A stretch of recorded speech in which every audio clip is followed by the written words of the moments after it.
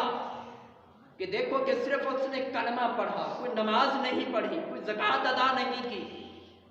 صرف کلمہ پڑھا، رسول اللہ کے دین کے اندر داخل ہوا،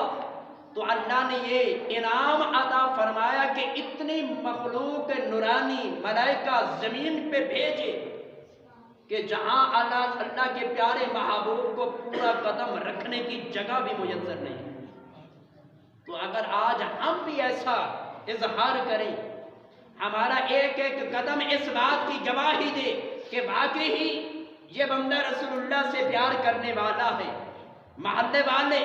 علاقے والے اس بات کی گواہی دیں کہ واقعی اس بندے کو رسول اللہ سے پیار ہے، تو سامعین روح ہماری بعد میں قبض ہوگی، اللہ کے پیارے محبوب کی زیارت پہلے ہوگی، سامنے چہرہ والضحیٰ ہوگا، ادھر ملک الموت روح قبض کرے گا، ادھر محسوس ایسے ہوگا کہ جیسے مکھن میں سے بال نکلتا۔ جبکہ حکم یہ ہے، حدیث مبارکہ اس بات کی گواہ ہے کہ انسان کے جسم کے ایک ایک ذرے سے روح نکلتی ہے، لیکن جنہوں نے رسول اللہ صلی اللہ تعالیٰ علیہ وسلم کے ساتھ اپنی لو لگا کر رکھی ہے تو ان کی روح ایسے نکلتی ہے جیسے مکھن سے بال نکلتا ہے، پتہ بھی نہیں چلتا۔ اور ادھر جب ہم گھر سے قبرستان تک کا سفر طے کرتے ہیں، قبر کے اندر بعد میں رکھا جاتا ہے۔ جو رسول اللہ سے پیار کرنے والا ہوتا ہے، نبی کریم علیہ السلام اپنے اس غلام کے استقبال کے لیے قبر کے اندر پہلے تشریف لاتے ہیں۔